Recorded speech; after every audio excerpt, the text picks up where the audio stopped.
Okay, तो हम अभी पहले एक सिलेबस के बारे में आज थोड़ा बता देते हैं। जो सिलेबस है, हालांकि सिलेबस सभी के पास होगा, नहीं होगा फिर भी मैं आज आपको इसके बारे में थोड़ा सा चर्चा कर देता हूँ कि सिलेबस है क्या एक्चुअल में। तो सिलेबस जो है वो उसके कुल 5 पार्ट में पूरा सिलेबस बटा हुआ है। तो पहला पार्ट जो है वो चाइल्ड डेवलपमेंट है, जो कि हमको शुरू में हम सुबह की क्लास में ये पूरा क्लियर करेंगे। चाइल्ड डेवलपमेंट एंड पेडागोगी, इसके इससे 30 क्वेश्चंस आते हैं। पहला जो इसके 2 पार्ट है, पहले पार्ट में चाइल्ड डेवलपमेंट है, उसके 15 क्वेश्चंस आते हैं। ऐसे ही सेम पैटर्न जो है वो जो अपर प्राइमरी है 6 to 8 का, उसका भी प्रश्न ऐसे ही होता है पेपर सेकंड का। तो जो पहला वाला पेपर है, पहले वाले पेपर का पहला part child development. Child development, तो चाइल्ड डेवलपमेंट के बारे में क्या जानना है उसके बारे में जानते हैं हम। इसका concept of development and it's relationship with learning. Learning के साथ में जो डेवलपमेंट है वो अलग अलग कैसे उसके जो डोमेन्स हैं डेवलपमेंट के, उन डोमेन्स का पहले डोमेन्स के बारे में जानेंगे, जितने भी डेवलपमेंट के डोमेन्स हैं और डेवलपमेंट है वो जानेंगे। और उसके साथ में लर्निंग कैसे होती है बच्चे के लिए, और एज ए टीचर हमको वो कॉन्सेप्ट ऑफ डेवलपमेंट क्यों जानना है, उसके डोमेन्स क्यों जानने हैं। क्योंकि हम जब क्लास में जाते हैं तो क्लास हमारी एक लेबोरेटरी के रूप में होती है, और वहां पे हर प्रकार के डाइवर्स लर्नर होते हैं, डिफरेंट टाइप के लर्नर होते हैं। तो उनकी अलग अलग बच्चों की जो इंडिविजुअलिटी है वो कैसी है, वो किस रूप में है, उसका डेवलपमेंट कैसा है बच्चे का, तो वो हम जानेंगे। और उसके स्टेज जानेंगे कि बच्चे का जो ह्यूमन का स्टेज होता है, वो ह्यूमन स्टेज कौन कौन से होते हैं उसके बारे में जानेंगे। Principles of development of children वो जानेंगे कि बच्चे का जो जब विकास होता है, तो विकास होता है तो उसके कौन कौन से प्रिंसिपल्स को ध्यान में विकास होता है, और उसमें से कौन से प्रिंसिपल हमारे एजुकेशन में संबंधित हैं उसके बारे में भी हम जानेंगे कि वो ऐसे कौन कौन से प्रिंसिपल हैं जिनको हमको as a teacher, as a educator हमको जानना है। तो जो लोग नए आ रहे हैं, को होस्ट लोग हैं, वो प्लीज जोड़ते जाए, ताकि मुझे जो है इससे बचा रहना पड़े।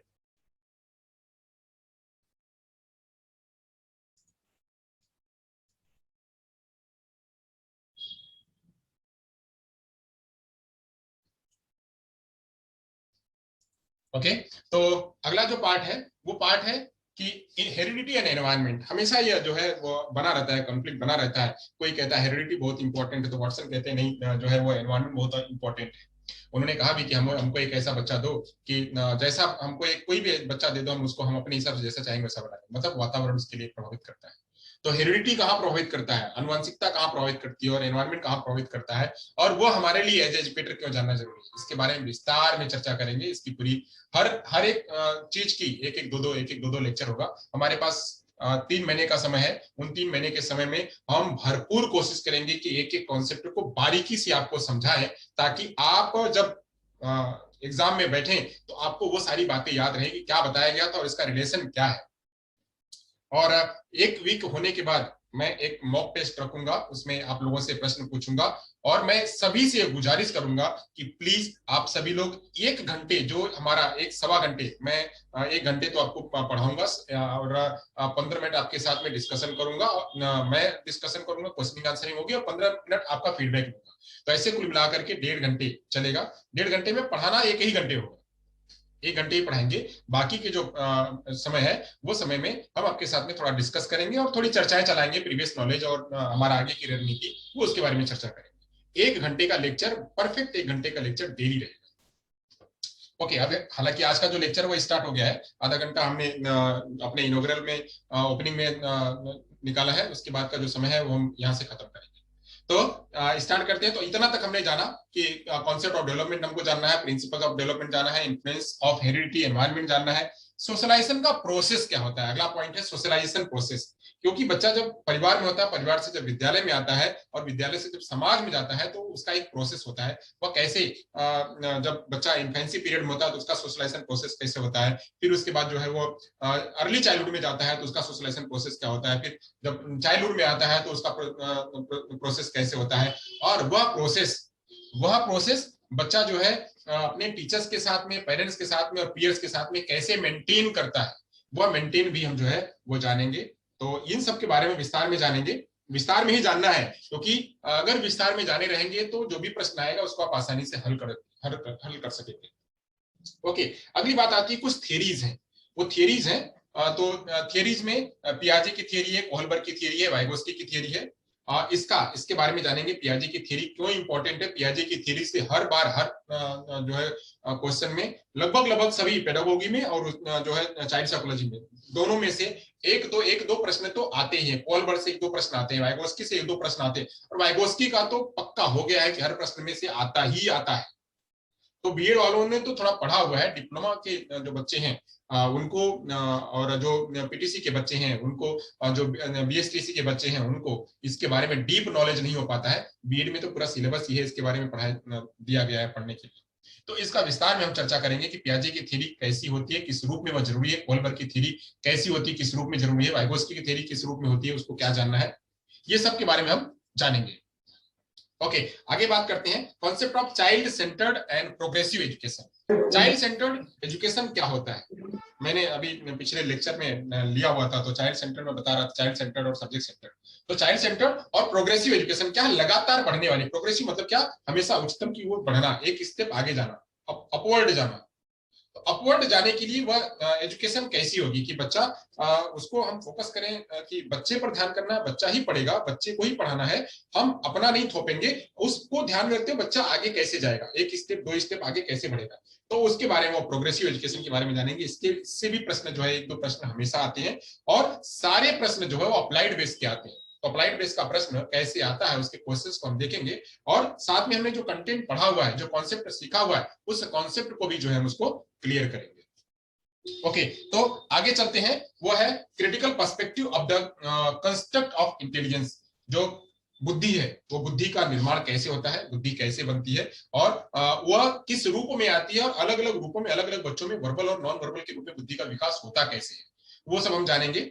मल्टी डायमेंशनल इंटेलिजेंस क्या है, जो बहुविधि बुद्धि है वह कैसी है, उसके बारे में भी हम जानेंगे। और उसके जो थियरी देने वाले जो थियरिस्ट हैं उनके बारे में जानेंगे कि उनका क्या मानना है, और कैसे मल्टी डायमेंशनल इंटेलिजेंस बच्चों के अंदर में डेवलप करनी है और डेवलप होती है, और उसको एज ए टीचर हमें क्यों जानना है। ये सारी बातें हमें एज ए टीचर जानना है, तो ये सब हम जो है उसको समझेंगे। लैंग्वेज क्या है और थॉट क्या है, यानी भाषा क्या है और सोच क्या है। भाषा और सोच के बारे में जानेंगे कि भाषा किस तरह से बच्चे के अंदर में विकसित होगी, अलग अलग चरण में कैसे विकसित होगी, और उसके अंदर में सोच कैसे विकसित होगी, इसके बारे में जानेंगे। Gender as a social construct. Gender जो है वो, जेंडर जानते हैं आप लोग कि masculine gender, feminine gender, transgender जो है, ये जेंडर जो है वो कैसे अपने समाज में, अपने एजुकेशनल प्रैक्टिसेस में कैसे जो है वो अपनी भूमिका अदा करती है, और क्यों बायस बनती है।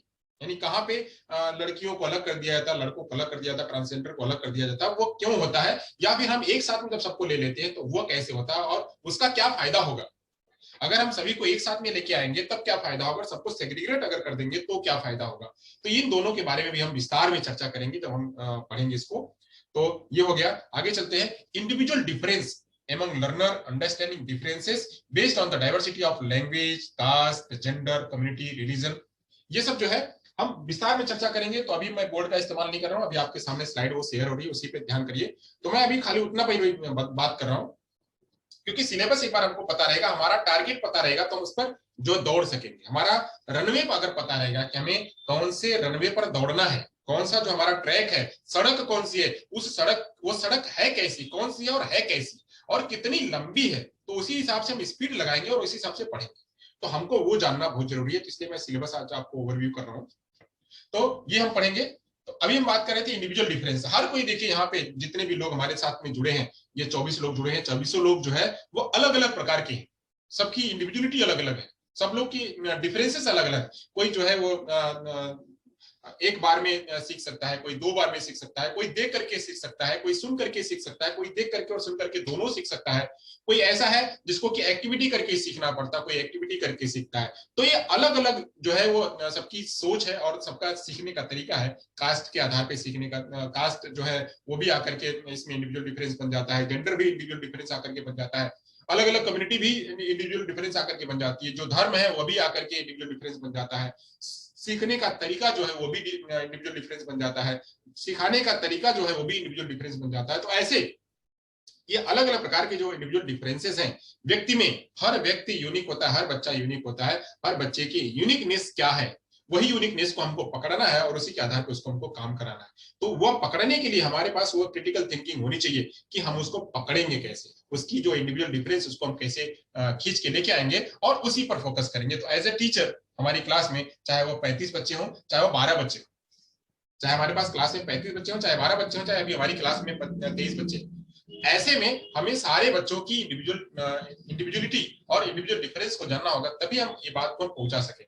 सबकी नीड को जानना पड़ेगा, उनकी क्या नीड है, वो क्या चाहते हैं और वह कैसे अभिव्यक्त कर सकते हैं, कैसे रिसेप्ट कर सकते हैं, वह जो है हम जो है उनको ये जानेंगे तभी आकर के पढ़ा पाएंगे। तो ये इंडिविजुअल डिफरेंस भी उनको जानना है। ओके, आगे चलते हैं। Distinction between assessment of learning, assessment for learning, assessment of learning, यानी इसके और भी assessment of learning, assessment for learning, assessment to learning, assessment in learning, ये इसके 4 कॉन्सेप्ट हैं। ये चारों कॉन्सेप्ट को हम सीखेंगे। हालांकि अभी इसमें 2 ही कॉन्सेप्ट दिया हुआ है कि असेसमेंट फॉर लर्निंग, लर्निंग के लिए असेसमेंट करना है, और लर्निंग का असेसमेंट करना ये क्या होता है, स्कूल बेस्ड असेसमेंट क्या होता है, यह हमारे डिप्लोमा बीएड के कोर्स में भी है। कंटीन्यूअस कॉम्प्रिहेंसिव इवैल्यूएशन क्या होता है, ये भी हम जानेंगे। सीसीई क्या होता है, और यह जब प्राथमिक स्कूल में और हमें एज ए टीचर, जब हम एज ए टीचर बन के जाएंगे तो हमको यह क्यों जानना जरूरी होगा, क्योंकि हमारी सीटेट हमारा क्या है, एक प्रकार का परीक्षण है। हमको वो ये सीटेट देने के बाद वहां से हम वो सीटेट हमारे लिए एक प्रकार का यह कहता है कि आप जब ये जो हमारा लाइन है, जो हमारी अग्नि परीक्षा की जो रेखा है हमारी, जो उस रेखा को जब आप पार करेंगे तब जाकर के आप आगे हमारे में आके क्वालिफाई कर पाएंगे। यानी वो हमको एक अग्नि परीक्षा देनी है कि सीटेट क्वालिफाई करके हम जाकर के बन पाएंगे। यानी वो अग्नि परीक्षा ही कहती है कि आपके अंदर में कितनी पोटेंशियलिटी है, कितनी कैपेसिटी है, आप कंटेंट को कितना जानते हैं, कंटेंट में आप बच्चों को कितना जानते हैं, बच्चों की साइकोलॉजी को कितना जानते हैं, और बच्चों के शिक्षण अध्यापन तरीकों को कितना जानते हैं।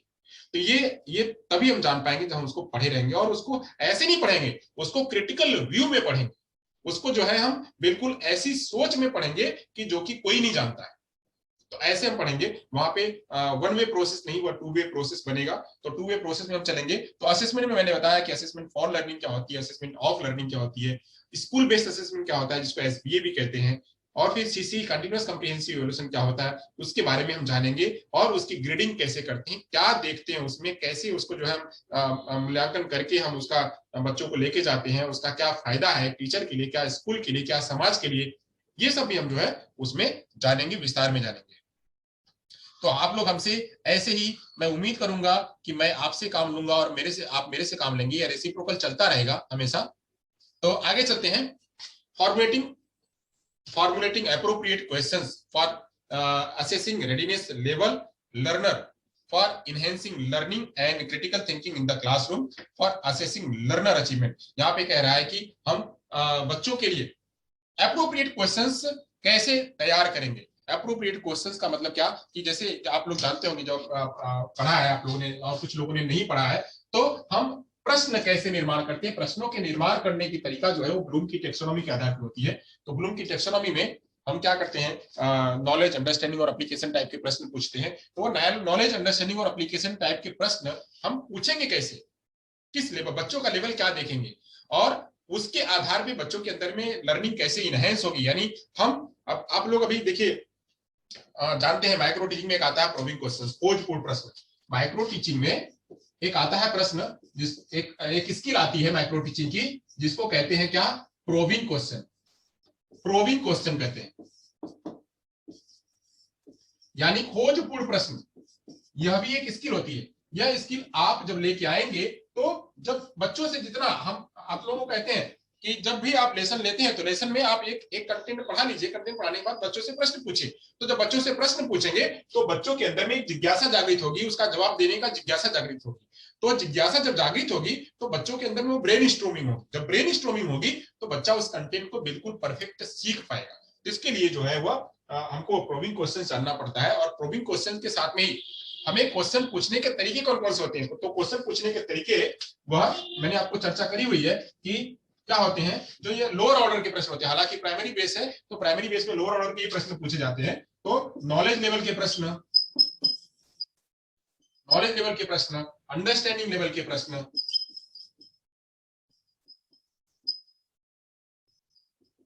और एप्लीकेशन लेवल के प्रश्न, ये इन प्रश्नों को हम कैसे फ्रेम करेंगे। हमारा वाला जो ये पॉइंट है, formulating appropriate questions for assessing readiness level, जो ये वाला हमारा मुद्दा है, इस मुद्दे में यही कह रहा है कि हम प्रश्नों का निर्माण कैसे करेंगे। तो प्रश्नों का निर्माण करने के लिए माइक्रो टीचिंग मैंने बताया, यहाँ पे मैं एक लिख देता हूं कि क्वेश्चन का फ्रेम कैसे करेंगे, फॉर्मुलेट कैसे करेंगे, क्वेश्चन को फॉर्मुलेट कैसे करेंगे,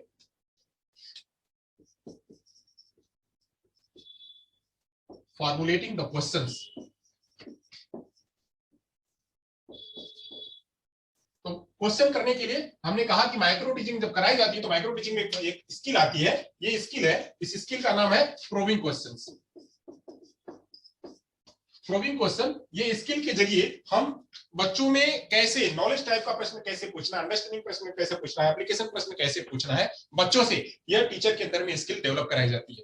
तो नॉलेज प्रश्न जो है वह कैसा होगा और उससे बच्चों में क्या निकलवा सकते हैं, क्या उनकी स्ट्रोमिंग होगी, तो ये सब हम जो है जब हम ये पढ़ेंगे तो उसको जानेंगे, और उससे बच्चों का जो अचीवमेंट है वो कैसा निकलेगा, और वो अप्लाई कैसा कर पाता है, वो कैसा समझ कैसा रखता है, वो ज्ञान कैसा रखता है, इन सब का जो है हम वो जब प्रश्नों का निर्माण करेंगे और प्रश्नों के निर्माण करने की विधि को जानेंगे तब हम इसको पढ़ेंगे। ओके, इसको भी हम विस्तार से पढ़ेंगे, बिल्कुल एक एक चीज को मैं आपको बारीकी से समझाऊंगा, और जब तक क्लियर नहीं होगा, जब तक आपके डाउट्स क्लियर नहीं होंगे, तब तक हम उस मुद्दे को छोड़ेंगे नहीं, चाहे कितना भी देर हो जाए। और मैं आपसे यही उम्मीद रखूंगा कि थोड़ा पेशेंस रखेंगे, और ये आपके लिए है, मेरे लिए नहीं है, ये आपके लिए है कि आपको हम इतना ऐसा तैयार करना चाहते हैं कि आपका जो है वो उज्जवल भविष्य जो है वो उज्जवल हो।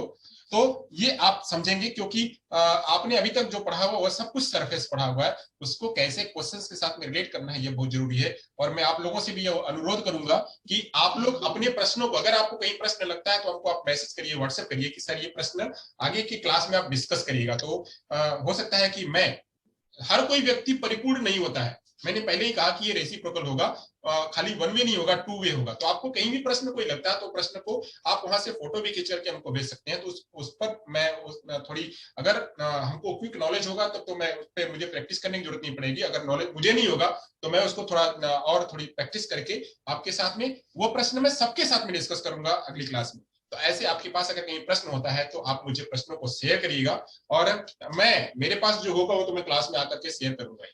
तो ऐसे एक जो पार्ट था, पार्ट ए, तो पार्ट ए के जो बात थी वो यहाँ पे क्लियर हुई, जिसमें कि कुल मिला के 15 क्वेश्चंस थे, चाइल्ड डेवलपमेंट के 15 क्वेश्चन थे। वो चाइल्ड डेवलपमेंट के 15 क्वेश्चंस क्लियर हुए। अब जो पार्ट बी है, यहाँ पे जो हमारा सीपीडी है,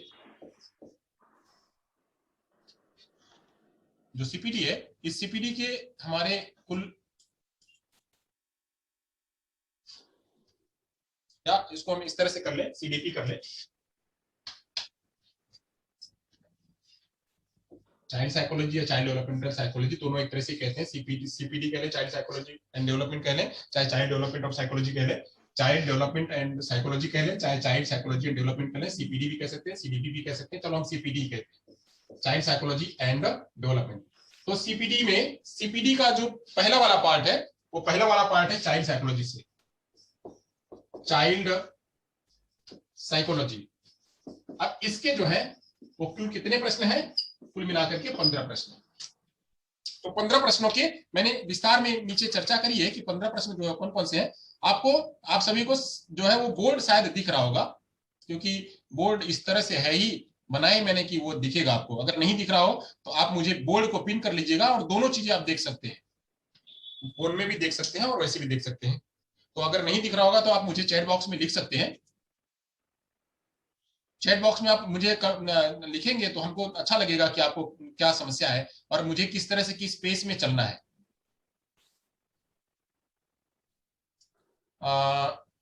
अच्छा, दिख रहा है सर, ओके। सोनी हेडफोन लगाया, कुछ समस्या है क्या आपको? आपके कुछ है हेडफोन समथिंग, कुछ तो आपने लगा रखा है। ओके चलिए, तो आगे बात करते हैं। Good good. तो अब बात करते हैं जो हमारा दूसरा वाला पॉइंट है। ए पॉइंट खत्म हो गया, बी वाला जो पॉइंट है वो बी वाले पॉइंट के लिए कह रहा है कि इंक्लूसिव एजुकेशन का कॉन्सेप्ट क्या है, इससे 5 प्रश्न आते हैं। देखिए अब ये इंक्लूसिव एजुकेशन यानी हमारा पार्ट आ गया, हमारा पार्ट आ गया जिसको हम पढ़ते हैं। और अगर हम ये 5 नंबर नहीं ला रहे हैं तो इसका मतलब कि हमारा जो पढ़ना है 2 साल का, जो हमारी फीस है वो बर्बाद है और बेकार है। 5 प्रश्न में से अगर 5 प्रश्न हमने हल नहीं किए तो हमारे लिए बेकार है। तो 5 प्रश्न में से हमको क्या पढ़ना है, तो इसमें से पढ़ना है, पहला पढ़ना है क्या, addressing learner, addressing learner from diverse background including disadvantage and deprived. जो डिप्राइव्ड बच्चे हैं, जो मतलब बच्चे जो दबाए हुए बच्चे हैं या जो जिनको के फायदा नहीं मिला है वो बच्चे, साथ साथ में अलग अलग प्रकार के बच्चे जो कि किसी ट्राइबल इलाके से बच्चे हैं या गरीबी बच्चे हैं या अनाथ बच्चे हैं या जो स्लम एरिया के बच्चे हैं या जो रोड वाले बच्चे हैं या जो बैगर बच्चे हैं, वो सारे बच्चे जो डिसएडवांटेज है, जिनको कि हमारे समाज का फायदा नहीं मिला है, उनका बैकग्राउंड क्या है, उनका बैकग्राउंड क्या है वो जानेंगे और वो इस तरह से है कैसे, और उनको अगर हम शामिल कर लें तो क्या फायदा होगा। आप लोग जानते हैं कि हमारे देश में खाली एक व्यक्ति से नहीं फायदा होता है, अगर सारे व्यक्ति सारे लोगों को एजुकेट करते हैं। मैंने चर्चा चलाई हुई थी, कहा हुआ था कि किसी भी देश, कोई भी देश तरक्की तब करेगा जब वहां की एजुकेशन व्यवस्था उच्च शिखर पर होगी। जब वहां की एजुकेशन व्यवस्था उच्च मतलब क्वालिटी एजुकेटेड, क्वालिटी एजुकेशन जो है वह गुणवत्तापूर्ण शिक्षा उच्च शिखर पर होगी, गुणवत्तापूर्ण शिक्षा उच्च शिखर पर होगी, तो वहां का जो है वहां किसी प्रकार की कोई कमी नहीं रहेगी। तो ऐसे हमारे यहाँ ऐसे बहुत सारे लोग हैं जो डिप्राइव्ड हैं, जो डिसएडवांटेजेस हैं, या फिर जो डाइवर्स हैं, या फिर वो जो है डिसेबल है, किसी न किसी रूप में वह हमारे शिक्षा से वंचित है या वह अधूरी शिक्षा पा रहे हैं। तो ऐसे कौन कौन से लोग हैं उनको हम जानेंगे। उन सारे लोगों को हमारे एक विद्यालय में एक जगह पे शामिल करना है, हमारे एक जगह पे शामिल करना है, एक ही स्कूल में, एक ही छत के नीचे, एक ही क्लासरूम में हमको सभी को शामिल करना है। वो शामिल कौन करना है, उसमें जो जो सबसे अच्छा पढ़ने वाला, यानी ग्रीन ग्रीन की बात करें तो इनके लिए कोई समस्या नहीं है। जो ग्रीन वाले बच्चे हैं, जो ग्रीन वाले बच्चे, इनके लिए कोई समस्या नहीं है। ये हम आप जैसे, हमको सुनाई होता है, हमको दिखाई होता है, हमारे पास पैसा है, हमारे पास समाज है, ये सारे हैं ये जो ग्रीन वाले। इसके बाद इसी क्लास में से आपको पता है कि जब से जो है राइट टू एजुकेशन एक्ट 2009 बना तब से, और नेशनल करिकुलम फ्रेमवर्क है तब से ही क्या, जब हमारा जो है कोठारी कमीशन आया और जो हमारी पहली शिक्षा नीति आई, तब से ये कहा जाता है कि किसी भी बच्चे को शिक्षा से वंचित नहीं करना है। और उसके बाद तो जब हमारा राइट टू एजुकेशन एक्ट बना तब तो ये और कह दिया गया कि आप किसी बच्चे को जो है वह एजुकेशन से वंचित नहीं कर सकते हो। अगर वंचित करे आप, अगर आपने दाखिला नहीं दिया तो आपके खिलाफ कार्रवाई हो सकती है और आपको जेल हो सकती है। तो ऐसी कंडीशन में हर किसी को दाखिला देना है, चाहे वो डिप्राइव्ड हो, चाहे वो जो है डिसएडवांटेज हो, चाहे वो डिसेबल हो, चाहे कोई हो, उन सभी बच्चों को। तो हम कहते हैं कि ये जो है वो डिप्राइव्ड बच्चे, ये सारे बच्चे डिप्राइव्ड हैं, यानी ऐसे बच्चे जो कि जिनको कि खाना पीना नहीं मिलता है, या फिर जो ऐसे बच्चे हैं जो कि समाज से जुड़ नहीं सकते, यानी स्कूल में जुड़ नहीं सकते हैं, उनके लिए भी व्यवस्था गवर्नमेंट ने कर रखी है कि उनको खाने पीने की व्यवस्था हो, मिड डे मील हो और उनको स्कॉलरशिप दिया जाए। तो ऐसे लोग, फिर साथ साथ में ऐसे बच्चे जो डिसएडवांटेज है, या फिर ऐसे बच्चे जो दूर से इलाके से आते हैं, बहुत दूर से, घर में आदि मतलब वहां पैसे नहीं है या उनके पास जमीन नहीं है, पढ़ाने लिखाने के लिए नहीं है, आदिवासी इलाकों से, तो ऐसे बच्चों को भी हमको इसमें शामिल करना है। तो कुछ एक दो बच्चे वह भी हैं बिल्कुल बिलो पॉवर्टी लेवल के यहाँ से बच्चे आते हैं, तो एक कुछ बच्चे ऐसे भी हैं। उसी में कुछ बच्चे ऐसे हैं जो बच्चे की यहाँ पे अलग प्रकार की डिसेबिलिटी के हैं, यानी इसी में एक बच्चा HI है, एक बच्चा VI है, एक बच्चा ID है, एक बच्चा CP है, एक बच्चा जो है वो किसी और अन्य प्रकार की फिजिकल डिसेबिलिटी से है। और यहाँ पे जो ग्रीन वाले हैं ये बच्चे भी हैं, यहाँ पे जो डिप्राइव्ड बच्चे हैं वो भी हैं, जो सोशली बैकग्राउंड के डिसएडवांटेज है वो भी हैं। इसमें इतने सारे बच्चों को देखिए, कितने सारे, एक ही क्लास में कितने सारे बच्चों का दाखिला हो गया।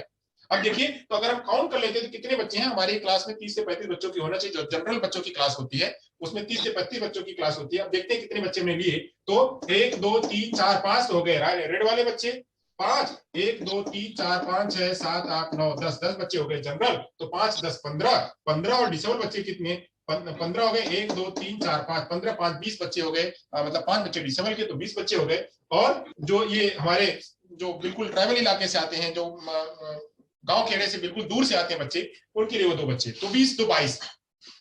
अब इस 22 बच्चों में 22 बच्चों की क्लास है, 22 बच्चों की क्लास में देखिए अलग अलग प्रकार के बच्चे हैं। तो एज अ टीचर मैं अभी ये क्यों आपको बता रहा हूं, यही है कि इंक्लूसिव क्लासरूम, जहां पे कि सारे बच्चे पढ़ते हैं, खाली डिसेबल बच्चे ही नहीं। इंक्लूसिव का मतलब होता है कि खाली वहां पे सामान्य बच्चों के साथ में दिव्यांग बच्चे पढ़ा देना, इतना ही इंक्लूसिव का कॉन्सेप्ट नहीं है। इंक्लूसिव का कॉन्सेप्ट मतलब कि वह सामान्य बच्चों के साथ में जो दिव्यांग बच्चे हैं, वो जो डिप्राइव बच्चे हैं, वो या सोशली बैकग्राउंड जो बैकवर्ड है, वो उन सारे बच्चों को एक एक क्लासरूम में दाखिल करना, वो पूरी इंक्लूसिव क्लासरूम होती है। तो अब एज ए टीचर, हम जब एक टीचर बनते हैं तो हमें टीचर के रूप में अब इन सारे बच्चों को एजुकेट करना है। टीचर के रूप में इन सारे बच्चों को एजुकेट करना है, तो क्या होगा, चैलेंजेस एक होगी, कितनी सारी चैलेंजेस होगी। अब इसमें भी जो ग्रीन बच्चे दिख रहे हैं, तो ग्रीन बच्चे क्या समझते हैं कि ये सारे भी बच्चे एक ही बार में सीख लेंगे। ग्रीन बच्चों में भी डाइवर्सिटी है, मैंने बताया हुआ था। जो हमारा लर्निंग का कर्व होता है कुछ इस तरह से होता है, लर्निंग का कर्व जो होता है हमारा कुछ इस तरह से होता है। अब इस तरह से होता है, यानी हमारी क्लास में कुछ बच्चे होंगे जो बिल्कुल भी मतलब कम सीखते हैं, जिनको कि हम स्लो लर्नर कहते हैं। और कुछ बच्चे ऐसे हैं जो हायर लर्नर हैं, यानी उनको एक बार भी सिखा दो, क्रिएटिव बच्चे होते हैं। तो क्रिएटिव बच्चे, जिसको गॉड गिफ्टेड बच्चे भी कहते हैं, एक बार में बताओ उनका स्कोर जो है ऊंचा रहता है हमेशा, वह हर चीज को एक बार में पकड़ लेते हैं। तो वो बच्चे भी हैं हमारे पास। और यहां से लेकर के यहां तक के बच्चे जो है वो मतलब एवरेज बच्चे, यहां से यहां तक के बच्चे एवरेज है। अब ऐसी कंडीशन में जो ग्रीन वाले बच्चे हैं वो भी अलग अलग प्रकार के हैं। तो आपको एज ए टीचर आपको यह ध्यान करना है कि जो हमारे स्लो लर्नर हैं या जो बहुत धीमे सीखते हैं उनको भी आगे लेके जाना है, जो हायर लर्नर है उनको भी लेके जाना है, और जो हमारे एवरेज बच्चे हैं उनको भी लेके जाना है साथ में, और जो हमारे अलग अलग प्रकार के डिप्राइव बच्चे हैं उनको भी लेके जाना है, जो हमारे डिसेबल बच्चे हैं उनको भी लेके जाना है, डिसेबिलिटी में भी अलग अलग प्रकार के बच्चे हैं उनको भी लेके जाना है। तो ऐसी कंडीशन में एज ए टीचर कितना चैलेंज होगा। तो उन चैलेंजेस को हमको क्या करना है, सबसे पहले इन सारे लोगों को जानना है, उनकी कैरेक्टरिस्टिक्स को जानना है, इंडिविजुअलिटी को जानना है, उनकी इंडिविजुअल डिफरेंसेस को जानना है, और इनकी स्ट्रेटेजी को जानना है कि इनको कैसे पढ़ाएंगे। पिछली जैसी में यही बात हो रही थी कि डाइवर्स बच्चों को पढ़ाने के लिए अलग अलग प्रकार का शिक्षण तरीका कैसा है, कैसे पढ़ा सकते हैं। तो वहां पे खाली एक जनरल शिक्षण विधि बताई गई थी, सारे बच्चों की शिक्षण विधि नहीं बताई गई थी। तो यहाँ पे हर बच्चों के पढ़ाने का तरीका अलग होगा, तो हर बच्चों के पढ़ाने के तरीकों को हमको जानना पड़ेगा। उससे पहले तो हमको ये जानना पड़ेगा कि ये लोग हैं कौन। तो है कौन, तो यहाँ पे बात करी जा रही है कि सबसे पहला पॉइंट है कि इन बच्चों को, जो डिसएडवांटेज बच्चे हैं, जो डिप्राइव बच्चे हैं, वो होते कौन है और वह इसमें क्लास में आते कैसे हैं, तो ये जानेंगे हम। दूसरी बात जानेंगे कि उनको एड्रेस कैसे करना है, addressing the need of children with learning difficulties, impairment etcetera. जो इनकी सीखने की जो अक्षमता है, जो इनकी सीखने की जो मतलब परेशानी है, जो इनकी सीखने की जो मुश्किल है, परेशानी है, वह कैसी है, सबसे पहले तो इसको आइडेंटिफाई करेंगे और उनकी नीड को जानेंगे। तो जानेंगे तब जाकर के इनको पढ़ा पाएंगे, इनको एड्रेस कर पाएंगे, इनको समझा पाएंगे। अगली बात है कि एड्रेसिंग द टैलेंटेड। अब बात करते हैं टैलेंटेड, ये वाले इनकी बात करते हैं, जो ये टैलेंटेड, जो हायर लर्नर वाले, ये अभी हमारी क्लास में ये भी होंगे। ऐसा नहीं कि सारे लोग वैसे ही हैं और आपको इनको पढ़ा दिया तो सबका काम हो गया। अब हमको इनको भी देखना है, ये बच्चे भी बोर ना हो, जो टैलेंटेड बच्चे हैं, उनकी क्रिएटिविटी को, उनकी स्पेशल एबल जो लर्निंग है उसको, कि वह जो है एक बार में ड्राइंग करके सीख सकते हैं, वो एक बार में बोल करके सीख सकते हैं, वो एक बार में जो है कुछ अच्छा भाषण दे सकते हैं, वो एक बार में किसी कॉन्सेप्ट को क्रिएटिव तरीके से रिप्रेजेंट कर सकते हैं। तो इनके इस प्रकार के, इनके जो हमारी क्रिएटिविटी है, इनको भी हमको जानना है, साथ साथ में इनको भी बढ़ाना है, हमारे डिसेबल बच्चों को भी बढ़ाना है। इन सारे लोगों को पढ़ाने के लिए अलग अलग प्रकार के तरीके कैसे होंगे, उनको कैसे एड्रेस करेंगे, इस पे भी प्रश्न आता है। और एज ए टीचर हमको, हमारी क्लास में हम हमेशा, कोई भी टीचर होता है वो यही ध्यान करता है कि हमारे बच्चों का जो स्कोर है, जो रिजल्ट है, वो 100% आए, हमारे सारे बच्चे पास हो जाए। मैं भी यही उम्मीद करता हूं कि मेरे जितने बच्चे हैं, मेरे इस एकेडमी के पहली क्लास में, पहले बैच में जितने बच्चे शामिल हों, वह सारे के सारे बच्चे जो है गवर्नमेंट में लग जाए, ये मेरी उम्मीद होगी। सारे बच्चे 130 नंबर के ऊपर पाए, ऐसी मेरी उम्मीद होगी। आप लोगों ने सुपर 30 पढ़ा होगा, सुपर 30 देखा होगा, सुपर 30 सभी लोगों ने देखा होगा। सुपर 30 को वो किसी और में कोचिंग कराते थे और बिहार की घटना है, उसमें मूवी बनी हुई है। ऋतिक रोशन ने के इसमें मेन उन्होंने लीड एक्टर के रूप में उन्होंने काम किया हुआ है। तो इसमें उस सुपर 30 में अलग अलग प्रकार के बच्चों को, जिनके अंदर में हुनर था, जोश था, जील था, ऐसे बच्चे जिनके अंदर में जील था, जोश था कि हम करेंगे, हम पढ़ेंगे, चाहे कुछ हो जाए। तो वहां पे रिसोर्सेस नहीं थे। सुपर 30 के जो टीचर थे उनके पास रिसोर्सेस नहीं थे। उस रिसोर्सेस को उन्होंने खड़ा किया, जो भी था उनके पास। वैसे ही उन्होंने घर पे खाना खिलाते थे, घर पे कराते थे, नहीं होता था तो ऐसे बच्चों को खड़ा करके उन्होंने आईएएस रैंक में, उन्होंने आईआईटी में उन बच्चों का दाखिला दिलवाया। तो ऐसे सुपर 30 हमको बनाना है। और एज ए टीचर, हर कोई टीचर को जानता है कि यहाँ पे जो 22 बच्चे हैं, ये सारे बच्चे हमारे 22 के 22 बच्चे 100% लेके आए। तो अभी जो हम 22 बच्चों को दिखा रहे हैं यहाँ पे, या हम जो हमारे क्लास में जो ये बच्चे दिख रहे हैं, अभी हमारे क्लास में अभी जो बच्चे 23 बच्चे दिख रहे हैं, मुझे छोड़ करके समझो 22 हो गए। तो 22 बच्चे जो दिख रहे हैं, तो हम भी यही चाहेंगे कि 22 बच्चे 100% के साथ में 130 से 135 नंबर सीटेट में, सुपर टेट में लेके आए। हमारा जो टारगेट है वो प्राप्त करें। ऐसे मुझे क्या करना पड़ेगा, हमको सारे बच्चों की इंडिविजुअल डिफरेंस को जानना पड़ेगा, सारे बच्चों की कैपेसिटी को जानना पड़ेगा, उनकी क्या स्ट्रेंथ है वो जानना पड़ेगा, क्या वीकनेस है वो जानना पड़ेगा। यही कॉन्सेप्ट जो है हमारा इंक्लूसिव एजुकेशन का कॉन्सेप्ट है। तो इंक्लूसिव एजुकेशन के कॉन्सेप्ट पे कुल 5 नंबर के प्रश्न आते हैं। मैंने अभी तक इतना सारा कुछ पढ़ाया, इतनी सारी कहानियां और इतने सारे एग्जाम्पल मैंने आपको दिए, बस मात्र इंक्लूसिव एजुकेशन का एक छोटा सा व्यू देने के लिए, ओवरव्यू देने के लिए। ओके, तो यहां तक समझ में आ गया, होप आपको समझ में आया होगा। तो ये 5 नंबर का प्रश्न जो है हमारा इंक्लूसिव एजुकेशन से, डाइवर्सिटी से आता है, डाइवर्स लर्नर से आता है। अब जो वाला सी वाला पार्ट है, जो सी पार्ट है, उस सी पार्ट की बात करते हैं। सी पार्ट में है लर्निंग एंड पेडागोगी। जो इसका सी पार्ट है, उस सी पार्ट से आता है लर्निंग एंड पेडागोगी। अब इस पे जो है, इस पे से कुल 10 नंबर के प्रश्न आते हैं। अब हम अगर जोड़ लें तो कुल कितने प्रश्न हो गए?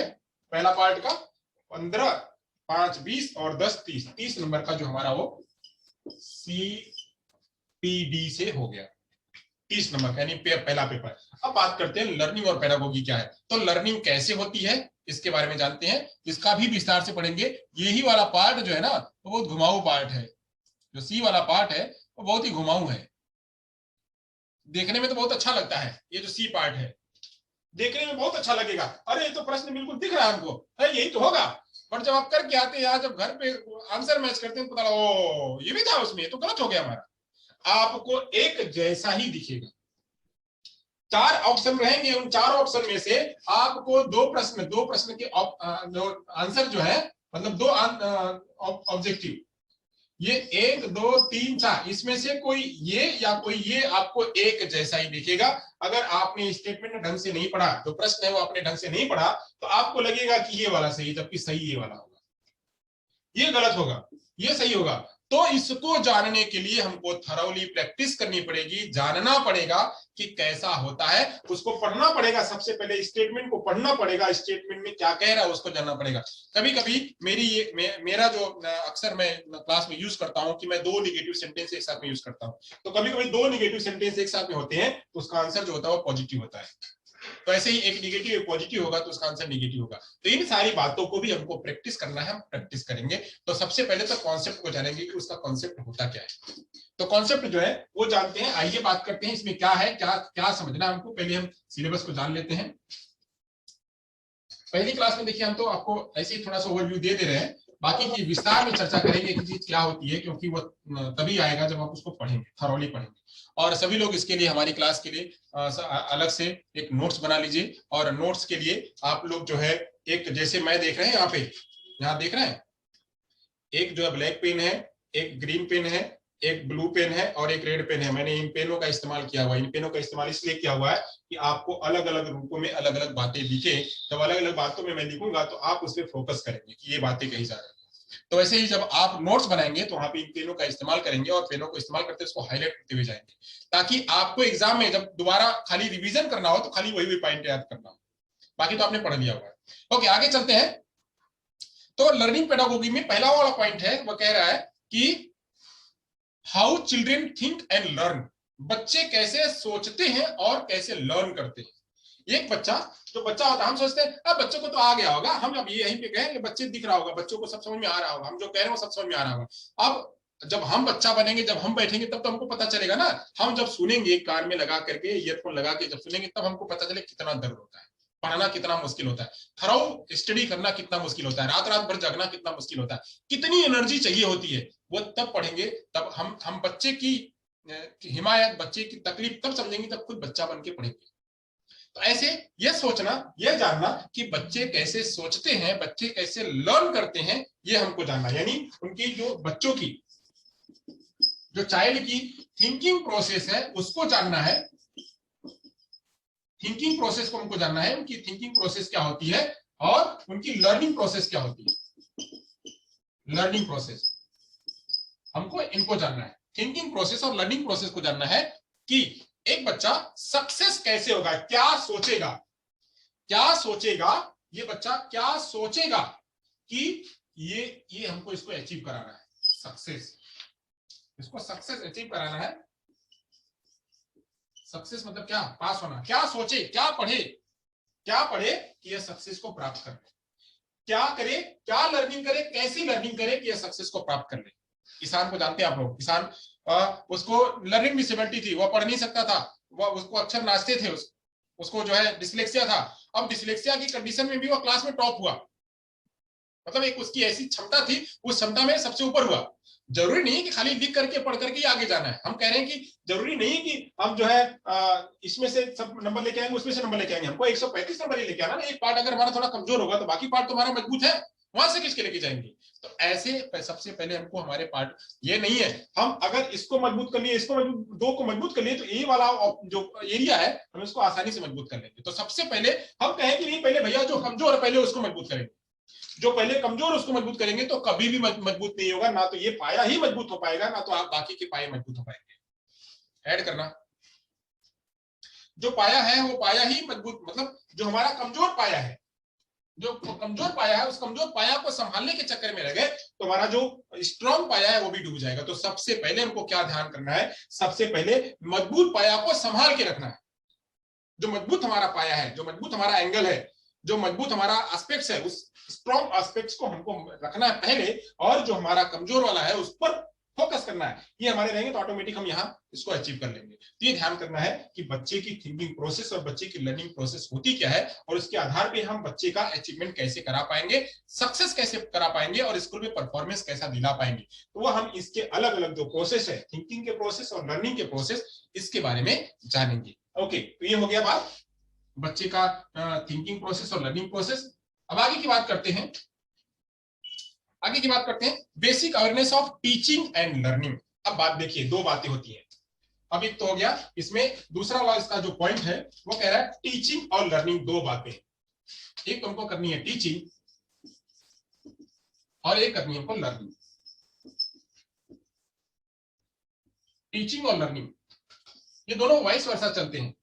आप क्या समझते हैं कि जो बच्चा है, आप हो, मैं आपको सिखा रहा हूं, तो क्या आप अभी तो आप लर्निंग कर रहे हो, यही कल आकर जाकर के आप टीचिंग करने लगोगे। अगर लर्निंग बेहतर हुई है, पॉइंट नोट करिए, पॉइंट नोट करिए, मैं कह रहा कि अगर लर्निंग बेहतर हुई है, अगर आपने लर्निंग अच्छी करी हुई है तो आप टीचिंग बेहतर करा सकते हो। और अगर आप टीचिंग बेहतर करा दिए, अगर आपने टीचिंग बेहतर करा दी तो लर्निंग आपकी और स्ट्रांग हो जाएगी, वह ज्ञान जो है आपका और स्ट्रांग हो जाएगा। मैंने कहा था किसी को अगर पढ़ा दो, आप अगर आप किसी को पढ़ा दो तो 90% आपका ज्ञान बिल्कुल सुदृढ़ हो जाता है, पक्का हो जाता है। 90% ज्ञान, यानी आपको आप देख करके कम सीखोगे, सुन करके कम सीखोगे, करके कम सीखोगे, बट अगर आपने किसी को पढ़ा दिया तो उससे आपका लर्निंग जो है, आपका जो संज्ञान हो, ज्यादा मेमोरी जो है वो ज्यादा स्ट्रांग हो जाती है। तो सबसे पहले आपको सीखना है, यानी सबसे पहली जो प्रक्रिया है वो सीखने की प्रक्रिया लेके आनी है, लर्निंग की प्रक्रिया। लर्निंग आपने कर ली तो लर्निंग करने के बाद आपको क्या करना है, आपको टीचिंग कराना है। आप जब टीचिंग कराएंगे, टीचिंग कराने के बाद वापस से आपको क्या कराना है, लर्निंग करना है। लर्निंग आपकी जो है वो मजबूत हो जाएगी, यानी टीचिंग, लर्निंग, टीचिंग, टीचिंग के बाद लर्निंग, यह वाइस वर्सा होनी चाहिए। अब इसका प्रोसेस क्या होता है, टीचिंग कैसे करानी है, लर्निंग कैसे करानी है, टीचिंग का कॉन्सेप्ट क्या होता है, लर्निंग का कॉन्सेप्ट क्या होता है, तो लर्निंग का कॉन्सेप्ट हम ऊपर जाने ही है, टीचिंग का जान लेते हैं। टीचिंग के बारे में तो आप समझ ही रहे हो, टीचिंग जो है वो उसके अलग अलग मायने होते हैं। पढ़ाना पढ़ाना पढ़ाना एक गुरु का काम होता है। पढ़ाने के लिए हमको क्या होता है, कंटेंट का ज्ञान होना चाहिए, पढ़ाने का तरीका हमको पता होना चाहिए, और पढ़ाने की स्ट्रेटेजी पता होना चाहिए, पढ़ाने का मेथड पता होना चाहिए। साथ साथ में हम किसको पढ़ा रहे हैं, किसको पढ़ा रहे हैं, वो लर्नर के बारे में भी जानकारी हमको होनी चाहिए। तो अगला वाला प्रोसेस वही कह रहा है कि basic process of teaching and learning क्या है। Children strategy learning, learning as a social activity, social context for social context of learning, यानी लर्निंग होगी कैसे, अगर हमको पढ़ाना है, पढ़ाने के लिए कैसे पढ़ाना होगा। सपोज करें कि अगर हमको अब आपके साथ में बात करनी है, पढ़ाना है, खाली हम ब्ला ब्ला ब्ला ब्ला ब्ला ब्ला कर दें। आज तो मैं खाली आपको सिलेबस बता रहा हूं इसलिए ब्ला ब्ला कर रहा हूं। आगे की मैं और ऐसा कोशिश करूंगा कि आपको ऐसा कुछ टास्क दूं कि आप खुद ही कर सको। यानी मैं क्या रेडी करूंगा, कॉन्टेक्स्ट, कॉन्टेक्स्ट रेडी करूंगा, यानी एक ऐसा माहौल रेडी करूंगा कि उस माहौल में आप वो वाला चीज ऑटोमेटिक सीख जाओगे। मैं यहाँ पढ़ाऊंगा 5 मिनट के लिए, 10 मिनट के लिए पढ़ाऊंगा, फिर एक कॉन्टेक्स्ट दूंगा, उस कॉन्टेक्स्ट में आप सभी लोग खुद ही वो कार्य करके उस लर्निंग को ऑटोमेटिक कर देंगे। जैसे एक एग्जांपल बताऊं कि सपोज करिए कि एक बच्चे को लर्निंग करानी है, लर्निंग करानी एज ए टीचर, आप समझते हो कि बच्चों के अंदर में वो लर्निंग होगी कैसे। एक बैंक का कॉन्सेप्ट है, बैंक बच्चों को समझ में नहीं आता है कि बैंक होता क्या है। बैंक का नाम जैसे ही आता है तो घूमने लगता है कि रुपए पैसे घूमने लगते हैं, कैसा। तो आप क्या करो, एक दिन लेके जाओ बच्चे को बैंक, बैंक बच्चे को लेके जाओ और वहां पे बैंक लेके जाओ, घुमाओ पूरा पूरा बैंक की बच्चों को लेके विजिट कराओ। तो बैंक कराओ और बैंक में बच्चों को पूछो, जाओ आज आप लोग फ्री हो, बैंक में बात कर लो कि ये लोग आएंगे, बच्चे कुछ आपके साथ उद्दंडता तो नहीं करेंगे, बट इनको कोऑपरेट करिएगा आप लोग, और आप भी वहां रहिए, बच्चों को पूछने दीजिए, जो पूछना है, जो कुछ खोलना है करना है वो सब सुपरविजन करते रहिए, कुछ बिगड़े ना, सब कुछ करने दीजिए उनको, करके उनको पता चल जाएगा कि कहाँ पे क्या बैंक का लेन देन क्या होता है, कहाँ पे मैनेजर बैठता है, कहाँ पे चेकबुक होता है, कहाँ पे एंट्री होती है, कहाँ पे क्या रखा जाता है, कहाँ पे क्या रखा जाता है, 100 रुपए की नोट कैसी होती है, 500 रुपए की नोट कैसी होती है, कैसा गोल्ड कॉइन होता है, कहाँ पे जो है वो लॉकर कहाँ होता है, क्या होता है, कैसा होता है, वो सब कुछ बच्चे जान जाएंगे। और जब एक बार वो देख करके जान जाएंगे, स्पर्श करके जान जाएंगे, तो बच्चों की लर्निंग बेहतर हो जाएगी। तो ये आपको कॉन्टेक्स्ट रेडी करना है, कॉन्टेक्स्ट रेडी करेंगे तो लर्निंग बेहतर होगी, और लर्निंग खाली बेहतर होगी तो खाली इतने से काम खत्म नहीं करना है, अभी वहां पे बच्चे के लिए प्रैक्टिस करवाना है, ड्रिल वर्क करवाना है। तो हो गया, अब ड्रिल वर्क करवाइए। जब एक बार ड्रिल वर्क आप बच्चे ने देख भी लिया, ड्रिल वर्क भी कर लिया, अब बच्चे की लर्निंग बेहतर होगी। ऐसे टीचिंग क्या होती है, लर्निंग क्या होती है, लर्निंग के लिए कॉन्टेक्स्ट क्या होता है, वो सब कुछ आपको करना है, वो सब कुछ आपको देखना है। तो ये सब हम पढ़ेंगे जब हम विस्तार में, जब हम देखेंगे इसको पढ़ेंगे। ओके, तो आगे चलते हैं, आगे का जो पार्ट है उसकी चर्चा करते हैं। हाँ, अगला है कि child as a problem solver and scientific investigator. अगला जो पॉइंट है वो कह रहा है कि जो बच्चा है उसको इस तरह से जानना है, और मैंने कहा कि किसी ने कभी कहा हुआ था, ये प्रश्न मेरा आप लोगों के लिए है, वो हमें बताएंगे कि बच्चा जो है वो एक लिटिल साइंटिस्ट होता है, और कब कहा था बच्चा जो है वो लिटिल साइंटिस्ट होता है। आप लोग अगर कमेंट बॉक्स में कर सकते हैं तो कर सकते हैं, करिए कि बच्चा जो है वो एक लिटिल साइंटिस्ट होता है, किसने कहा था और कब कहा था, कमेंट बॉक्स में मुझे बताइएगा तो जरा। जो लर्नर है, जो बच्चा है, वो एक लिटिल साइंटिस्ट होता है, तो लिटिल साइंटिस्ट होता है, ये किसने कहा और कब कहा। गूगल करिएगा, गूगल करेंगे आप लोग, गूगल तो पता नहीं बताएगा कि नहीं बताएगा, बट आप हमको बताइए। Okay, good. Pig, PIG, pig, बढ़िया, आपने पूछे, बहुत अच्छा। हाँ, पियाजे सही है। तो पियाजे ने कहा था, बट कब कहा था। हाँ, तो वो कौन सी अवस्था, 2 साल की अवस्था, उस 2 साल की अवस्था को कहते क्या है। पियाजे की जो पहली अवस्था है 0 से 2 ईयर, उसको क्या कहते हैं, नहीं क्रिटिकल एज नहीं कहते हैं। पियाजे के अनुसार जो 0 से 2 ईयर की अवस्था होती है उसे कौन सी अवस्था कहते हैं, हम पढ़ाएंगे बाद में, हालांकि अभी हम खाली आपका ऐसे ही नॉलेज लेना चाह रहे हैं, क्या कहते हैं उसको। देखिए एकदम बेसिक सी चीज है, बेसिक सी चीज। ओके, नहीं पता है, उसको कहते हैं सेंसरी परसेप्चुअल स्टेज, संवेदी गामक अवस्था, sensory motor stage, sensory motor stage, संवेदी गामक अवस्था। तो संवेदी गामक अवस्था में पियाजे ने कहा कि बच्चा लिटिल साइंटिस्ट होता है, उसको करने दो। तो वही यहाँ पे हमको जानना है, यहाँ पे भी हमारे जो सिलेबस में यही कहा जा रहा है कि child as a problem solver, बच्चे के पास, हाँ गुड, एसएमएस गुड, अच्छा एसएमएस मतलब वो शॉर्ट मैसेज सर्विसेज, तो वो नहीं है यहाँ पे, सेंसरी मोटर स्टेज है एसएमएस, गुड। तो आगे चलते हैं, बात करते हैं कि क्या है जो बच्चा, वो बच्चा एक प्रॉब्लम सॉल्वर है। कोई प्रॉब्लम आई, कोई प्रॉब्लम अगर आई, इस प्रॉब्लम को सॉल्व करने वाला बच्चा, और क्या वह एक साइंटिस्ट बने, एक साइंटिस्ट बने। यह कैसे बनेगा, इसको बनाने के लिए टीचर की अहम भूमिका होती है, वातावरण की अहम भूमिका होती है, कॉन्टेक्स्ट की अहम भूमिका होती है। जब तक उसको वह चीज वह उसको प्रॉब्लम नहीं दिखेगी, जब तक उसको वो समस्या और वह उसको जो है वो जगह नहीं दिखेगी, जब तक उसके मन में कोई विचार नहीं आएगा, तब तक वो प्रॉब्लम को सॉल्व नहीं कर पाएगा। तो ऐसे प्रॉब्लम बच्चे के सामने रखना कि ये प्रॉब्लम लेके आओ, खोज के लेके आओ। जैसे मैंने आपके लिए कहा, आपको जरा बताओ ये प्रश्न, तो आपने प्रश्न को क्या किया, कुछ लोगों को पता होगा, कुछ लोगों को नहीं पता होगा, उन्होंने गूगल किया होगा, आपने कुछ तो मेहनत करी, कुछ तो हिले डुले। तो ऐसे ही हिले डुले तो आपका शरीर भी हिला डुला, आपका मस्तिष्क भी हिला डुला। तो ऐसे एज ए टीचर आपको बच्चे को हिलाना डुलाना है, समस्याएं देनी है, और वह समस्या बच्चा ऑटोमेटिक सॉल्व करेगा। यानी बच्चे को समस्या देनी है, समस्या सॉल्व करने वाला बनाना है, साइंटिस्ट बनाना है।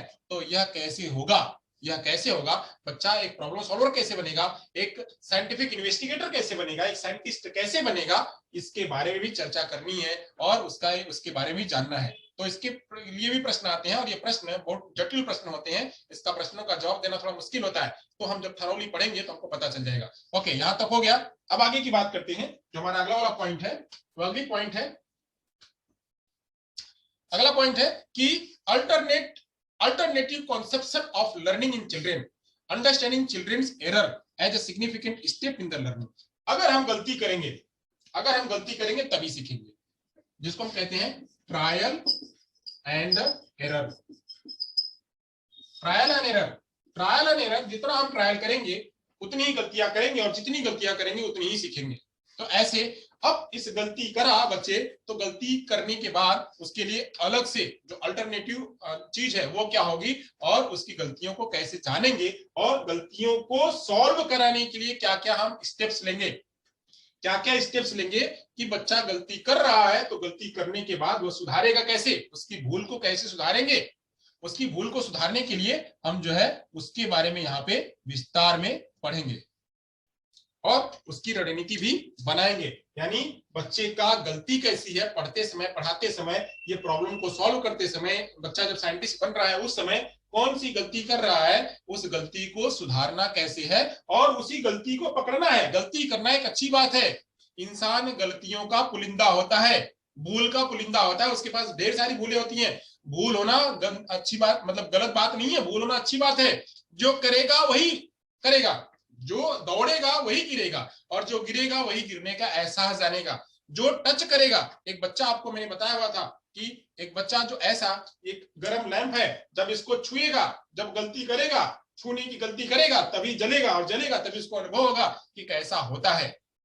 एक बच्चा साइकिल चला रहा है, साइकिल चला रहा है, और साइकिल चलाने का उसने प्रयास किया, एफर्ट किया, ट्रायल किया, प्रयास किया, उसने ट्रायल किया, साइकिल चलाने का प्रयास किया, ट्रायल किया, ट्रायल किया, साइकिल चलाते चलाते गिर गया, बैलेंस नहीं बना, गिर गया, गिर गया, उसने बैलेंस नहीं बना पाया, उसने क्या किया, एरर किया। अब एरर किया तो उसको पता चला कि ये एरर है, इस वजह से यह भूल हुई है, इस वजह से हमको चोट लगी है, दोबारा हमको इस गलती को नहीं करना है।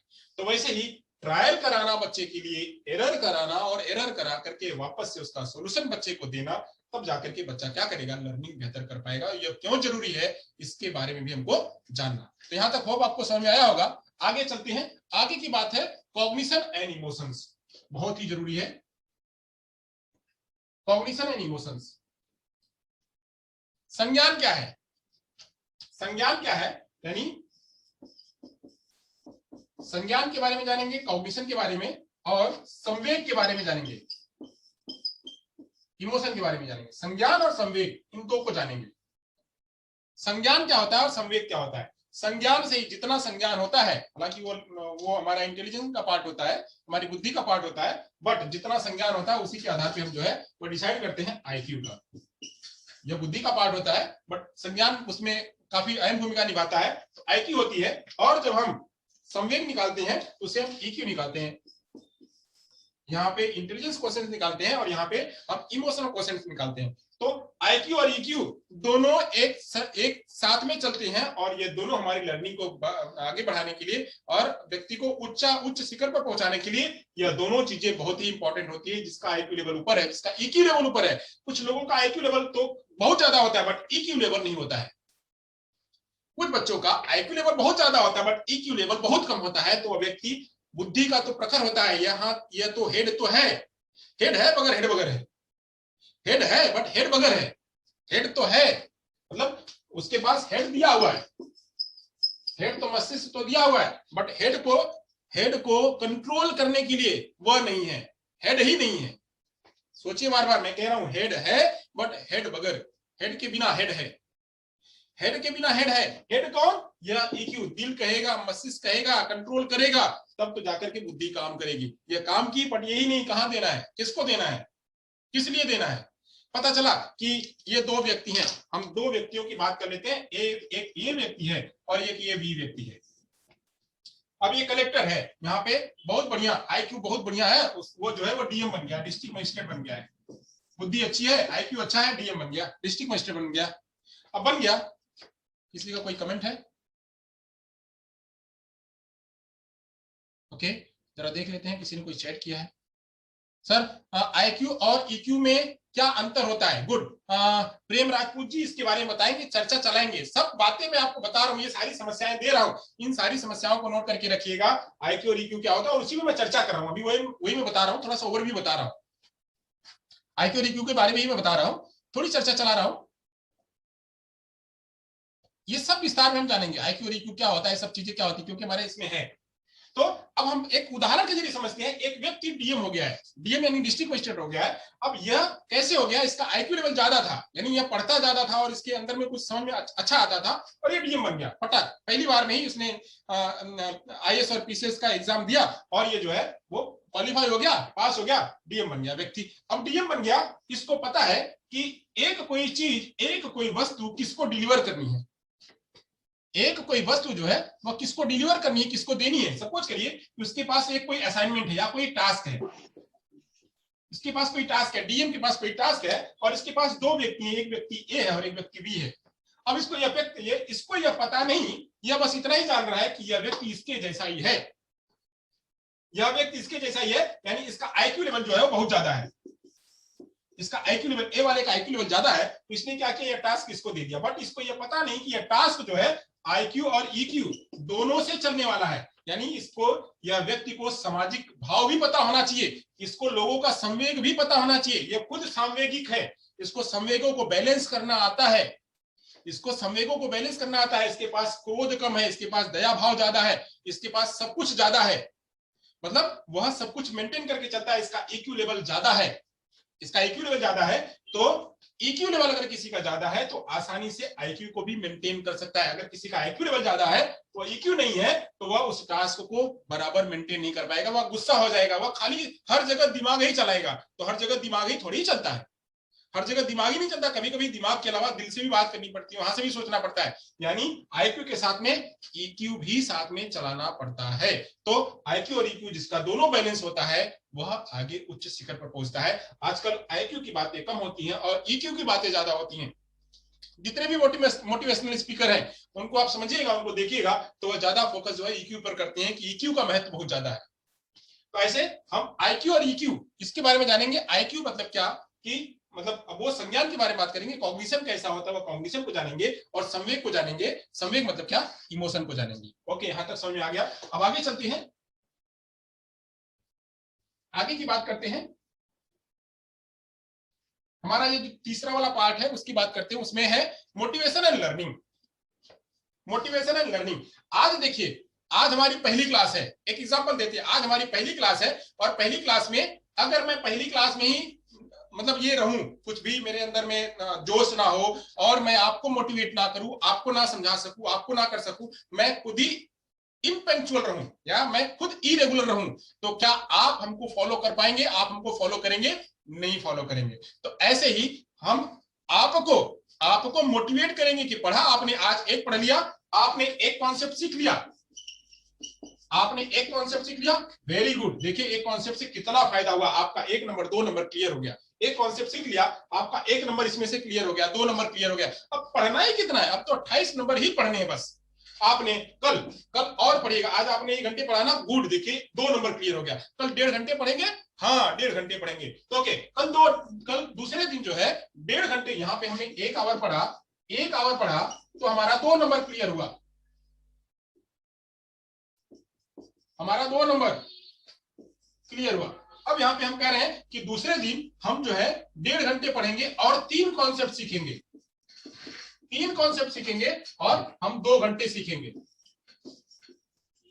2 घंटे सीखेंगे तो 2 घंटे सीखेंगे तो यहाँ पे 2 नंबर क्लियर कर रहे हैं, 2 घंटे सीखेंगे तो 4 नंबर 6 नंबर क्लियर करेंगे। हम यहाँ पे आपको क्या कर रहे हैं, लगातार मोटिवेट कर रहे हैं। तो ऐसे ही बच्चे को मोटिवेट करना। ओ गुड, अच्छा देखो कल नहीं आए थे, अब यहाँ पे ये तो मैंने अभी आपकी बात करी, अब हम बच्चों के लिए आते हैं, छोटे बच्चों के लिए आते हैं।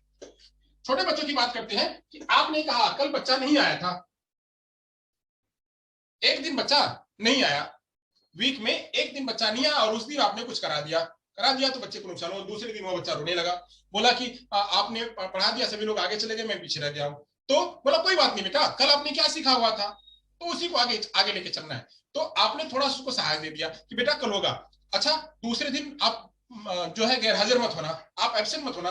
दूसरे दिन बच्चा आया तो उसको, बच्चे को मोटिवेशन मिला, बच्चे को मोटिवेशन मिला कि हम देखिए आए तो हम इन बच्चों के साथ में हैं। वहीं एक बच्चा जो गैरहाजिर था उसका हो रहा है, वहीं 2-3 बच्चे और हैं जो बिल्कुल नहीं आते हैं। तो बिल्कुल नहीं आते, उनको क्लास में जोड़ने के लिए आप क्या कर रहे हैं, उसको किसी न किसी रूप में बच्चों का दाखिला दे रहे हैं, बच्चों का उदाहरण दे रहे हैं कि ये देखो ये बच्चा रोज आता है तो कितना आगे जा रहा है, देखो इसकी सिंगिंग कैसी है, इसका ये कैसा है। उसको उसके साथ में जोड़ा तो बच्चा जब उसके साथ में जुड़ा तो उसके अंदर से एक अंतरात्मा उसकी जगी, उसको मोटिवेशन मिला कि देखो ये कितना बढ़िया लिख लेता है, कितना बढ़िया गा लेता है, कितना इसको देखो हमेशा ट्रॉफी दिया जाता है, इसको हमेशा जो है वो उपहार दिया जाता है, इसको सर हमेशा उत्साहित करते हैं, इसको मैडम हमेशा उत्साहित करते हैं, इसको प्रमोट करते हैं। क्यों करते हैं, तो वह देख करके जो दूसरा वाला बच्चा है वो भी मोटिवेट होगा। तो ऐसे अगर आपने दोनों बातें हैं, अगर आपने एक बच्चे को हमेशा मोटिवेट किया और दूसरे बच्चे को डीमोटिवेट किया, एक बच्चे को मोटिवेट कर रहे हैं, दूसरे बच्चे को डीमोटिवेट कर रहे हैं, तो दूसरा बच्चे का मोरल डाउन होगा, दूसरे बच्चे का मोरल डाउन होगा, दूसरा बच्चा पढ़ने के प्रति अग्रसर नहीं होगा। अगर आपने दोनों बच्चों को मोटिवेट किया या अगर आपने इन दोनों बच्चों को मोटिवेट नहीं किया, खाली आप पढ़ाई जा रहे हैं, बच्चे को मोटिवेट नहीं कर रहे हैं, तो उस पढ़ाने का कोई मतलब नहीं होगा। तो मतलब नहीं होगा तो ऐसे कंडीशन में मोटिवेशन काम नहीं आएगा। यहाँ पे आपको पढ़ाते पढ़ाते बच्चों को मोटिवेट भी करना है कि बच्चा जो है वह सीखे। मोटिवेट कब होगा, मोटिवेट खाली करना, कह देना आप पढ़ो बेटा, आप पढ़ो बेटा, आप पढ़ो बेटा, ऐसे ही नहीं। बच्चे के लिए आपको कॉन्टेक्स्ट रेडी करना है, कॉन्टेक्स्ट रेडी करना है कि बच्चा उस कॉन्टेक्स्ट में ये अपना परफॉर्मेंस दे, ये अपना परफॉर्मेंस दे, ये भी परफॉर्मेंस दे। परफॉर्मेंस दिया, अच्छा नंबर लेके आ तो good good good good good good, शाबाश। आज पता नहीं हमारे बीच में इस टाइम पे दिनेश है कि नहीं है, होंगे तो दिनेश, जैसे दिनेश को हमने कल टास्क दिया हुआ था, यहाँ पे हमने जो है विशाखा को और कोमल को टास्क दिया हुआ था, इन लोगों ने काम किया, इन सभी लोगों ने मेरे लिए, मतलब जो इस प्रोग्राम को सफल बनाने के लिए इन दोनों लोगों ने काम किया। जितने भी लोग हैं सारे बच्चे जुड़े हुए हैं, ये सारे बच्चे पढ़ रहे हैं तो कुछ ज्ञान मिल रहा है, इनको ज्ञान मिल रहा है तो कुछ सीखने को मिल रहा है। ये सब क्या है, ऐसे लोग जुड़े रहेंगे तो मैं आपके लिए इतना और काम करूंगा और मेहनत करूंगा और अच्छी तरह से सिखाने की कोशिश करूंगा। तो आपके लिए क्या है, ये मोटिवेशन है और मेरे लिए भी मोटिवेशन है कि आप सारे लोग हमको लगातार सुन रहे हैं, लगातार मुझे मतलब समझ रहे हैं, तो मुझे भी मोटिवेशन मिल रहा है, साथ साथ में आपको भी मोटिवेशन मिल रहा है। ये मोटिवेशन काम करता है। ये अगर अच्छा काम करेगा, इस कॉन्टेक्स्ट में अच्छा काम करेगा, हमने इसको रिवॉर्ड दिया तो रिवॉर्ड दिया, एक क्या होगा, लगातार लगातार उच्च शिखर पर जाने की कोशिश करेगा। वहीं बी ने काम किया, बी ने छोटा सा काम किया, इसको भी आपने उपहार दिया, तो ये भी यहां तक नहीं तो यहां तक जाने की कोशिश करेगा। अगर आप मोटिवेट नहीं कर रहे हैं तो बच्चा क्या करेगा, एक दिन तो काम करेगा, उसको कुछ नहीं मिलेगा तो बोलेगा काम करने से क्या मतलब, कुछ तो कहते ही नहीं, कुछ तो बोलते ही नहीं है। यानी साथ साथ में रिवॉर्ड भी देना, बच्चों को मोटिवेट भी करना, तो बच्चा निरंतर आगे बढ़ेगा। तो ऐसे मोटिवेशन के भी कई सारे काम हैं, वो हम आगे पढ़ेंगे। उसके जो है वो रीइंफोर्समेंट के भी कई सारे भाग हैं, वो सब हम पढ़ेंगे, डिटेल में पढ़ेंगे कि कैसे दिया जाता है, क्या उसके भाग होते हैं और किस रूप में दिया जाता है, उसकी क्या टेक्निक है, ये सब हम पढ़ेंगे और ये सब हमारे क्वेश्चंस में आते हैं। ओके, यहाँ तक समझ में आया, कॉन्टेक्स्ट की बात हुई, ये सब बात हो गई। अब आगे चलते हैं, बस अब खत्म ही होने वाला, 10-3 हो रहा है। आगे बात करते हैं factor contributing to learning, personal and environment. अब बात करते हैं, सब कुछ खत्म हो गया तो बात आती है फैक्टर्स की। ऐसे कौन कौन से फैक्टर हैं जो कंट्रीब्यूट करते हैं, जो कंट्रीब्यूट करते हैं। यहाँ पे फैक्टर को दो तरह से लेते हैं, एक कंट्रीब्यूट करेगा, कंट्रीब्यूट करेगा, दूसरा अफेक्ट करेगा। एक कंट्रीब्यूट करेगा, दूसरा अफेक्ट करेगा। कंट्रीब्यूट करेगा मतलब क्या, कि वह जो है उसको सहायता कर रहा है लर्निंग कराने में। किसमें? लर्निंग कराने में ये फैक्टर है, उसको कंट्रीब्यूट कर रहा है, दे रहा है। ओके, जैसे यहाँ पे मैं आपको पढ़ा रहा हूँ, आपको अच्छे टीचर आपको पढ़ा रहे हैं, अच्छा वातावरण मिल रहा है, अच्छा एक्सपोजर मिल रहा है। जैसे मैंने 3E की बात करी हुई थी, 3E अगर किसी को पता है तो जरा चैट बॉक्स में लिख दे। तो 3E अगर किसी को पता है तो जरा चैट बॉक्स में लिख दे। तो 3 सीखने के लिए 3E कौन कौन से इंपॉर्टेंट, जरा कोई चैट बॉक्स में लिख दे, चैट बॉक्स में लिख दे 3E। Okay, quick quick quick quick answer, quick आना चाहिए फटाफट, शाबाश। Experience, very good. Environment, very good. तीसरा, तीसरा, वाव, नाइस, सुपर। तो 3 बातें हैं। पहला है एक्सपीरियंस, एक्सपीरियंस, एनवायरनमेंट और क्या, एक्सपोजर। ये 3 चीजें 3E जो है वह 3E हमेशा हमेशा जो है कंट्रीब्यूट करती हैं। अगर बच्चे को लगातार एक्सपीरियंस मिल रहा है काम करने का, बच्चे को लगातार एनवायरनमेंट मिल रहा है पढ़ने का, लगातार एक्सपोजर अगर मिल रहा है, तो बच्चा लगातार लर्निंग उसकी हायर पे पहुंचेगी, लगातार बच्चा लर्निंग सीखेगा। और यही एक्सपीरियंस, यह एक्सपीरियंस उसका बैड हो रहा है, एक्सपीरियंस अच्छा नहीं हो रहा है, उसको खान पान अच्छा नहीं हो रहा है, उसकी हेरिडिटी अच्छी नहीं है, उसका वातावरण अच्छा नहीं है, तो क्या होगा, यह जो है प्रभावित करेगा उसकी लर्निंग को, लर्निंग बेहतर नहीं होगी। तो जितना ये 3E बेहतर होगा, जितना अच्छा होगा, उतना कंट्रीब्यूशन होगा उसका उसका जो है लर्निंग में। और ये जितना अच्छा नहीं होगा, जितना एक्सपोजर अच्छा नहीं होगा, जितना वीक कमजोर, जितना वीक होगा एक्सपोजर, एनवायरनमेंट और एक्सपीरियंस, ये सभी जो है लर्निंग को प्रभावित करेंगे। यानी इसको हमको बेहतर बनाना है, ये 3E को हमको बेहतर बनाना है, तो हमारी लर्निंग बेहतर बनेगी। अगर 3E हमारा कमजोर होगा, डाउन होगा, तो हमारे जो है वो क्या होंगे, वो हमारा अफेक्ट करेगा। वैसे ही खान पान हुआ, रहन सहन हुआ, ये सब चीजें जो है वो लर्निंग को प्रभावित करती हैं। हेरिडिटी हुआ, एनवायरनमेंट हुआ, ये सब चीजें जो हमारे उसको प्रभावित करती हैं। बच्चे के लिए जो है समय हुआ, बच्चे का जो है वो ध्यान हुआ, ये सब कुछ जो है उसका IQ लेवल हुआ, उसकी लर्निंग स्टाइल हुई, यह सब बच्चे की लर्निंग को प्रभावित करती हैं। जितना अच्छा होगा वह कंट्रीब्यूट करेगा, जितना अच्छा नहीं होगा वह अफेक्ट करेगा। ओके, तो ये हमने आज आपको बताई इतनी सारी बातें, 30 नंबर की बातें आज हमने आपके साथ में चर्चा करी है। तो यहां तक अगर किसी को कोई कंफ्यूजन होगा तो मेरे से पूछ लेगा। तो ये 30 नंबर हम अब स्टार्ट करेंगे। हमारा जो पहला लेक्चर होगा वह लेक्चर स्टार्ट होगा मनोविज्ञान से। यहाँ अब हम जो है वो फिनिश करते हैं, ये सबको समझ में आ गया होगा। तो हम जो हमारा अगला वाला लेक्चर होगा, शाम को हम पेडागोगी की बात के बारे में बात करेंगे। जो हमारा टाइम टेबल है, वो टाइम टेबल की थोड़ी सी चर्चा कर लेते हैं।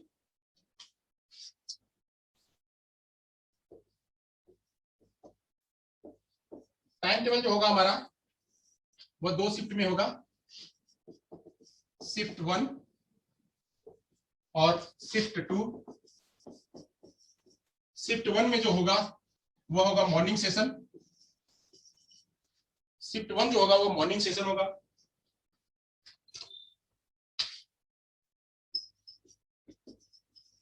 और शिफ्ट 2 जो होगा वह इवनिंग सेशन होगा। मॉर्निंग सेशन जो होगा वह होगा 8:30 से लेकर के 8:30 AM से लेकर के 10 AM तक। और जो इवनिंग सेशन होगा वो होगा 6 PM से लेकर के 7:30 PM तक।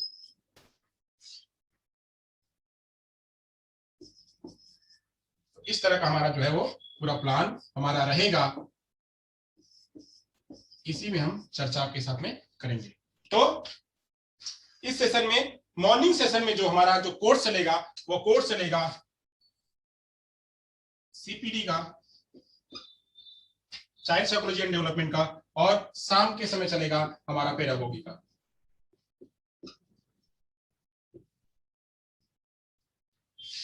इस पे हम चर्चा करेंगे और फुल एनर्जी के साथ में चर्चा करेंगे। होप आप सभी लोग भी होप जो है आप सभी लोग फुल एनर्जी के साथ हमारे साथ में जुड़ेंगे। और मैं बार बार ये कह रहा हूं कि 2 वे प्रोसेस होना चाहिए, 1 वे प्रोसेस नहीं होना चाहिए। और जो भी आज मैंने चर्चाएं करी हैं, एक ओवरव्यू दिया है कि कैसे हमको क्या सीखना है, क्या पढ़ना है, इसी ओवरव्यू के आधार पे हम चलेंगे। हमारा जो पहला वाला लेक्चर, मतलब अभी तक तो हमारा ये खाली इंट्रोडक्टरी लेक्चर था। इंट्रोडक्टरी लेक्चर के बाद हमारा जो लेक्चर होगा वो जब शुरू करेंगे तो पहला हमारा लेक्चर होगा साइकोलॉजी के ऊपर, मनोविज्ञान के ऊपर हमारा पहला लेक्चर होगा। कल सुबह